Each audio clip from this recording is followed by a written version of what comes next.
साथियों नमस्कार। पटना बिहार से मैं अमिताभ कुमार दास, आईपीएस 94 बैच, और आप देख रहे हैं मेरा अपना यूट्यूब चैनल दास बोले बिंदास। साथियों, इस चैनल में मैं आपको ऐसी जानकारियां भी देता हूं जिनको जानना जरूरी है, लेकिन जिनको ज्यादातर लोग नहीं जानते। आज मैं आपको दरभंगा के एक वैज्ञानिक की कहानी सुनाऊंगा जिन्होंने तेजस नाम का लड़ाकू विमान बनाया। उस वैज्ञानिक का नाम है मानस बिहारी वर्मा। ये बहुत रोचक और ज्ञानवर्धक वीडियो है, इसे आखिर तक दिल थाम कर देखिए। साथियों, दरभंगा मेरा भी गृह जिला है और इस दरभंगा में एक ब्लॉक है, एक प्रखंड है घनश्यामपुर। घनश्यामपुर में एक छोटा सा गांव है बाउर। ये जो बाउर है बहुत पिछड़ा और गरीब गांव है और कमला नदी के तट पर बसा हुआ है। यहाँ अक्सर कमला नदी की बाढ़ आती है, सैलाब आता है। उसी बाउर में मानस बिहारी वर्मा का जन्म हुआ था। इनके पिता का नाम था आनंद किशोर लालदास और माता का नाम था यशोदा देवी। इनके माता पिता दोनों गांधीवादी थे और उन्होंने गांधी जी के आंदोलनों में भी भाग लिया था। आजादी के बाद इनके पिता जो थे वो विनोबा भावे के भूदान आंदोलन से जुड़ गए थे। मैथिली के एक बहुत बड़े रचनाकार थे ब्रज किशोर वर्मा मणिपद्म, वो भी इस परिवार के नजदीकी रिश्तेदार थे।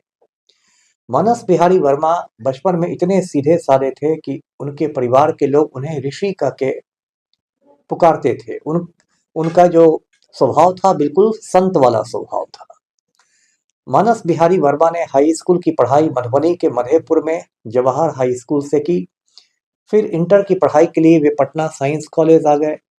उसके बाद उन्होंने इंजीनियरिंग की पढ़ाई की बिहार कॉलेज ऑफ इंजीनियरिंग से, जिसका नया नाम एनआईटी पटना है। और मास्टर्स करने के लिए वे कलकत्ता यूनिवर्सिटी चले गए। कलकत्ता विश्वविद्यालय से उन्होंने मैकेनिकल इंजीनियरिंग में मास्टर्स किया और जेट प्रपोल्सन में यानी जेट विमान की उड़ान में उन्होंने विशेषज्ञता हासिल की। ये वर्ष 1969 की बात है, 69 की बात है। अगले साल मानस बिहारी वर्मा डीआरडीओ की नौकरी करने लगे। डीआरडीओ का मतलब है defence research and development organisation, रक्षा अनुसंधान एवं विकास संगठन। डीआरडीओ में मानस बिहारी वर्मा ने 35 साल तक अपनी सेवाएं दी और सन 2005 में वो उससे रिटायर हुए। 1986 में जब राजीव गांधी प्रधानमंत्री थे तो भारत सरकार ने तय किया कि एक लाइट कॉम्बैट एयरक्राफ्ट बनाया जाए। हिंदी में से कहेंगे हल्का लड़ाकू विमान। इसका नाम तेजस रखा गया। इसकी जरूरत इसलिए पड़ी क्योंकि सोवियत संघ से जो भारत को मिग विमान मिले थे वो धीरे धीरे पुराने होने लगे थे। तो तेजस विमान बनाने का फैसला भारत सरकार ने किया। ये विमान एक सुपरसोनिक विमान था। सुपरसोनिक विमान उसको कहते हैं जिसकी रफ्तार ध्वनि की रफ्तार से भी तेज होती है। और इस विमान को डिजाइन करने का जिम्मा दिया गया मानस बिहारी वर्मा को। वे तेजस प्रोजेक्ट के प्रोग्राम डायरेक्टर बनाए गए। ये बहुत सम्मान की बात थी। उस समय मानस बिहारी वर्मा बेंगलोर में थे और हैदराबाद में मिसाइल मैन अब्दुल कलाम काम कर रहे थे, जो आगे चलकर भारत के राष्ट्रपति भी बने। इंटीग्रेटेड मिसाइल डेवलपमेंट प्रोग्राम के डायरेक्टर एपीजे अब्दुल कलाम थे।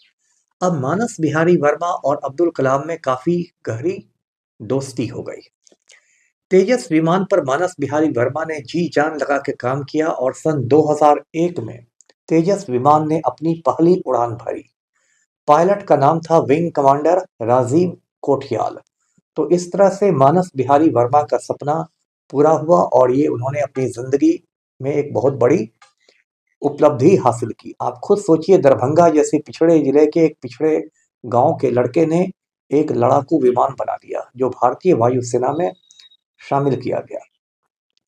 2005 में रिटायर होने के बाद मानस बिहारी वर्मा अपने गांव लौट गए बाउर और छोटे छोटे बच्चों को विज्ञान की शिक्षा देने लगे।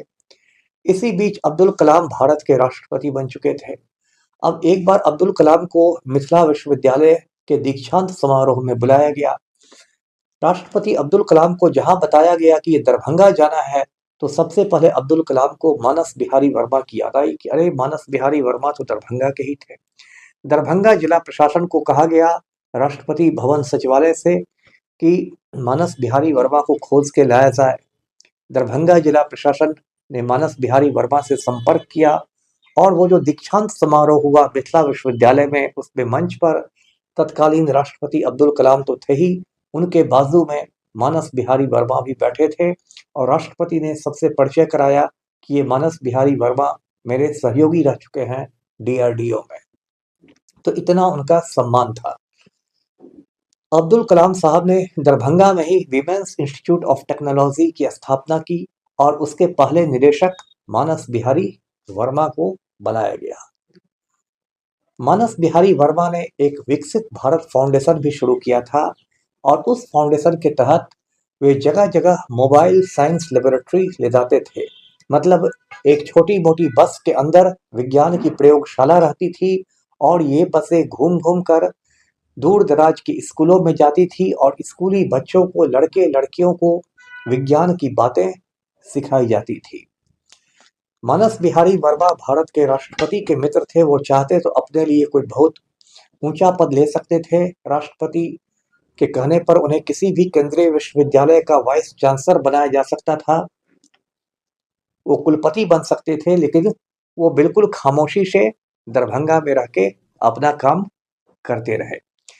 मानस बिहारी वर्मा ने जिंदगी में कभी शादी नहीं की। वो जिंदगी भर अविवाहित रहे। जब उनकी ज्यादा उम्र हो गई तो वो अपने गांव से आगे लहरियासराय, जो दरभंगा में ही पड़ता है, और लहरियासराय में कन्हैया मिश्र पोखर है, KM टैंक जिसको कहते हैं, वहां अपनी बहन और बहनोई के साथ रहने लगे।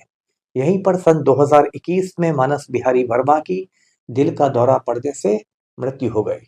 इसके पहले उन्हें भारत के राष्ट्रपति ने पद्मश्री से भी अलंकृत किया था।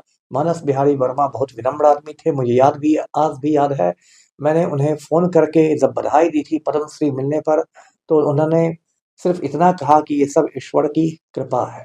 उन्होंने कभी भी मतलब अपने मुंह मियां मिट्ठू बनने वाली बात नहीं की। तो बहुत ही वो विनम्रता की मूर्ति थे और बहुत ही सादगीपूर्ण जीवन जीते थे।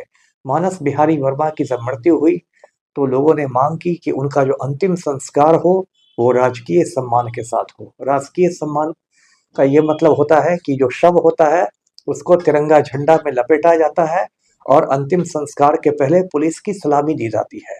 लेकिन कहा जाता है कि पलटू राम ने राजकीय सम्मान देने से इनकार कर दिया जब पलटू राम को पता चला कि मानस बिहारी वर्मा कुर्मी नहीं थे। जो भी हो, मानस बिहारी वर्मा ने तेजस विमान बनाकर दरभंगा का नाम ऊंचा किया, बिहार का नाम रोशन किया और आने वाली पीढ़ियों के लिए एक प्रेरणा स्रोत बन गए। ये वीडियो उन्हीं को श्रद्धांजलि है। वीडियो को लाइक करें, शेयर करें, चैनल को सब्सक्राइब कीजिए। धन्यवाद। जय हिंद।